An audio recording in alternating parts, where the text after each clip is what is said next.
Everyone, मैं Manoj Kumar charting institute से। Guys, आज आप लोगों के सामने लाइव बताने जा रहा हूँ। Live in the sense market close हो चुकी है, बट आपको सीखने के लिए बहुत कुछ है यहाँ पर। आप यहाँ पर बहुत कुछ सीखेंगे।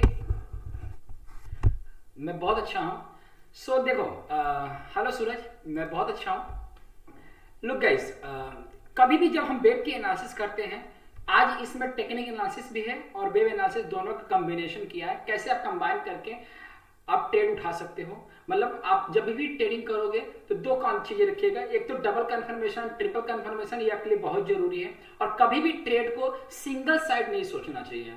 कहने का मतलब यह है कि जैसे अगर हम भारतीय एयरटेल को बाई करना है तो बाई के ही चांस के बाई की तरफ ही मत सोचिए, उसका निगेटिव पैटर्न भी सोचिए कि निगेटिव, अगर निगेटिव आता है तो आपके पास क्या ऐसा प्रोटेक्शन होना चाहिए। तो इस तरह से तो आने वाले वीडियोस में आपको बताऊंगा, आने वाले जब मैं लाइव आऊंगा उसमें बताऊंगा कि दोनों तरफ से कैसे सोचा जाता है। फिलहाल हम भारतीय एयरटेल का डिस्कशन करते हैं। तो आप देख सकते हो कि ये जो ट्रेंड स्टार्ट होता है 19 अक्टूबर को, वहां से प्राइस जो कंटिन्यू ऊपर गई है और इसने अपने प्रीवियस हाई को ब्रेक भी किया है। तो अपना कोई भी ट्रेंड अपना प्रीवियस हाई ब्रेक करता है तो उसका जो ये वाला जो ट्रेंड है इससे कोई मतलब नहीं है। मतलब ट्रेंड अब फर्दर अपसाइड की तरफ जा सकता है या फिर फर्दर कंटिन्यूअस ट्रेंड में भी रह सकता है। तो आप सिंगल अब एक ऐसा कर सकते हो कि आपको इससे मतलब नहीं है, अब आपको इस ट्रेंड की तरफ लेकर चलना है। ठीक है, तो पहले हम डिस्कशन करेंगे टेक्निकल एनालिसिस का। तो टेक्निकल एनालिसिस में मैंने क्या यूज किया है, मूविंग एवरेज। आप देख सकते हो ये सारे मूविंग एवरेज जो मैंने पहले डिस्कशन किया था एग्जैक्टली वही मूविंग एवरेज है।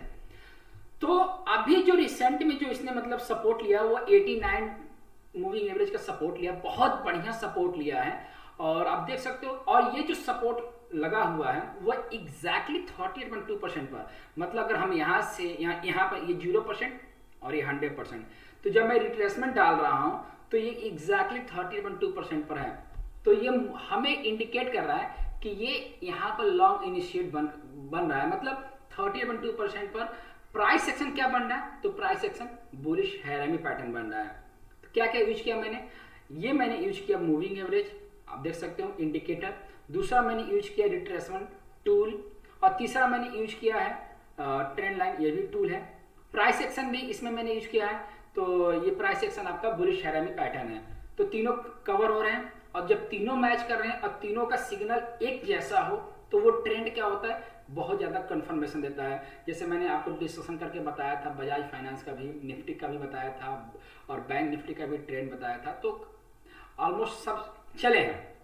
तो ये क्या लग रहा है कि अगर 30.2% बुलिश हैरामी का पैटर्न बन रहा है तो आपको क्या करना है कि अब जो ये पैटर्न बना है इसी प्राइस का जो लो लगा है, तकरीबन 521 का लो लगा है, उसका आप 61% रिट्रेसमेंट डालोगे, कैलकुलेट करोगे तो ये 517 मतलब 517 का स्टॉप लॉस बनेगा।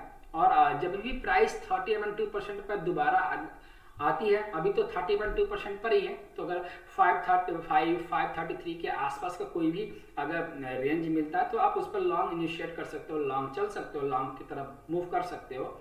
तो ये लॉन्ग की तरफ का है। टेक्निकल एनालिसिस में सारे प्राइस सेक्शन, इंडिकेटर्स, टूल तीनों मैच कर रहे हैं। अब यहाँ पर देखो, एक सिंगल लेग की काउंटिंग करते हैं तो मैं इसको 1, इसको 2, इसको 3 का मतलब क्यों कि प्राइस बहुत स्पीड से अप गई थी और उसी वर्टिकल फॉल से ब्रेक हुई थी, इसीलिए 4 और देन 5। ये 1 2 3 4 5 जो देख रहे हो, ये वाले माइक्रो के 1 2 3 4 5, इनको बोला जाता है सबऑर्डिनेट। ये बार बार मैं रिपीट भी किया हूँ, इनको सबऑर्डिनेट। ये मेजर डिग्री 1, मेजर डिग्री 2, ये ए है, ये बी है, ये सी है। मैंने इसको जरूरी नहीं समझा काउंटिंग का, तो आप काउंटिंग कर सकते हो।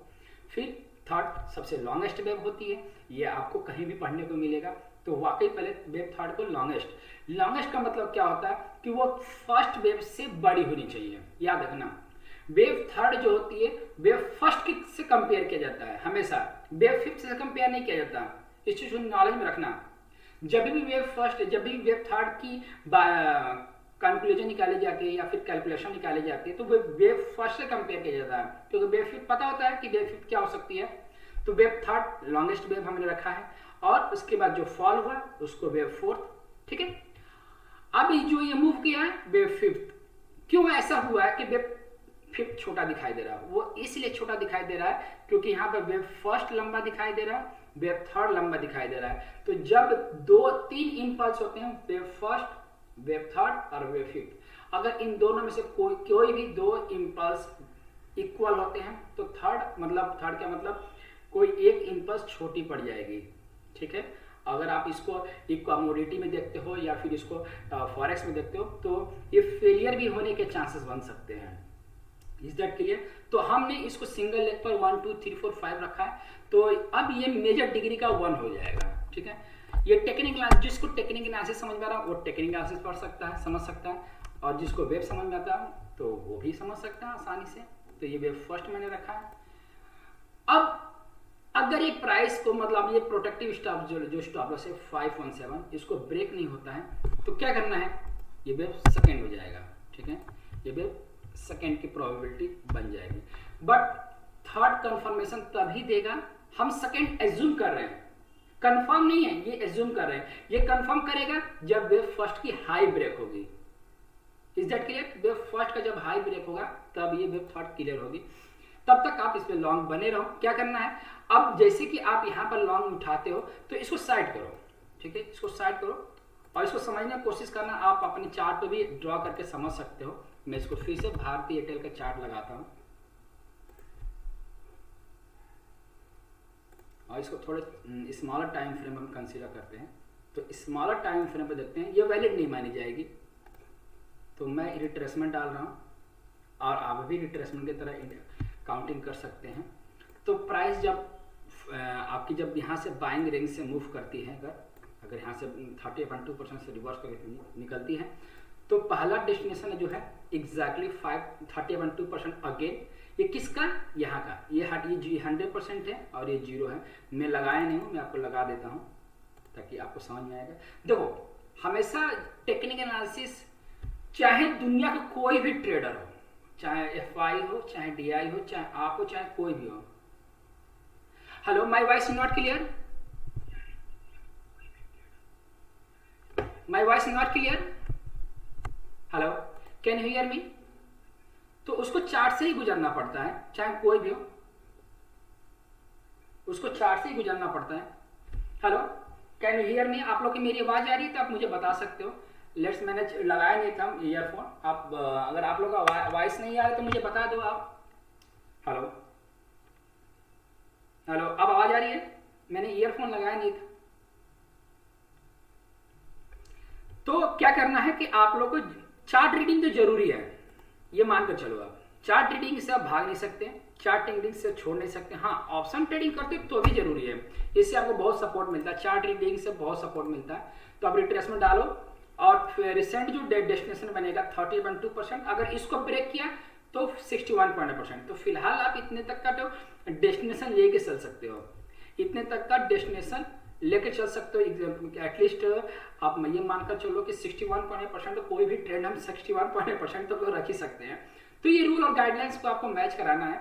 तो मैंने आपको यहाँ टेक्निकल एनालिसिस से बताया है और वेब एनालिसिस से बताया है। अगर आपके मन में कोई भी डाउट है related to this concept, so you can put your questions, तो हम लोग डिस्कशन कर सकते हैं एक दूसरे से। क्योंकि मेरा पर्पस था कि मैं आपको डिस्क्राइब कर सकूं, मैं आपको बता सकूं कि कैसे इस पर मैं एक्चुअली मैं ऑलरेडी ट्रेड ले चुका हूं उस पर। तो सोचा कि आप लोग के साथ शेयर कर दूं, आप लोग कुछ समझ लो, कुछ सीख लो। और देखो, मैं जो यहाँ बता रहा हूँ, समझा रहा हूँ, ऐसा नहीं कि आप लोग को मतलब ये वर्कआउट नहीं करना है। आप लोग को अपने चार्ट पर वर्क करना है एग्जैक्टली ऐसे ही। कॉपी करोगे इसको, कॉपी मेरे स्टडी पैटर्न को, मेरे चार्ट पैटर्न को अगर कॉपी करना सीख दो ना तो आप बहुत अच्छे ट्रेडर बन जाओगे। ऐसा नहीं दिमाग में रखो कि मनो जो पढ़ा रहा है तो उसको हम बस समझ के छोड़ दिया। कॉपी करना सीखो, कॉपी करोगे तो ही अच्छा ट्रेडर बनोगे, राइट? कॉपी करना सीखो। अच्छे ट्रेडर्स की जो भी जिसको भी आप लोग फॉलो करते हो उनको कॉपी करना सीखोगे तो अच्छा ट्रेडर बनोगे, क्योंकि आप लोगों की नॉलेज बढ़ेगी। तो आई होप ये आपको क्लियर हो गया। अगर इससे रिलेटेड कोई क्वेरी है तो आप पूछ सकते हो, अदरवाइज मेरा तो कहाँ काम खत्म हो गया। Anyone have the doubt? हाँ, अगर ये अप साइड जाता है तो यहाँ पर मतलब गैप की चांसेस बढ़ेंगे, गैप से भी हम इसे वेव थर्ड कंसीडर कर सकते हैं। लेकिन फिलहाल हम इस तक का डेस्टिनेशन तो हम कंसीडर कर सकते हैं, एटलीस्ट 61% तो प्राइस टारगेट तो एटलीस्ट हम कंसीडर कर सकते हैं, यहाँ एटलीस्ट यहाँ तक तो आना चाहिए। तो यहाँ पर मैंने टेक्निकल एनालिसिस भी कंसीडर किया है और वेव एनालिसिस भी कंसीडर किया, और दोनों का कंफर्मेशन जरूरी है गाइज। एक पर डिपेंड मत रहो, एक के ऊपर कोई भी कभी भी डिपेंड नहीं है। टेक्निकल एनालिसिस आती है तो उसी पर डिपेंड नहीं रहना है, वेब एनालिसिस आ रही है तो उसी पर डिपेंड नहीं रहना है, ठीक है। ठीक है, तो मिलते हैं जल्दी ही, कल भी मिलेंगे। मैं पूरी कोशिश करूंगा या तो 6 बजे या तो 9 बजे के आसपास लाइव आऊँगा, कोई भी एक ऐसा स्टॉक्स लेकर आऊँगा। मैं कुछ और सोचाऊंगा आप लोगों के लिए, तो मैं आपको आऊँगा लाइव और आपके साथ डिस्कशन करूँगा। तो बने रहिए, लाइव आने का सिलसिला हमारे साथ बढ़ने का, हमारे साथ सीखने का। मैं भी लर्नर हूँ आप लोगों के साथ, तो हम लोग मिलकर लर्निंग करते हैं और सीखते हैं एक दूसरे से। ठीक है गाइस, बाय, अपना ख्याल रखना।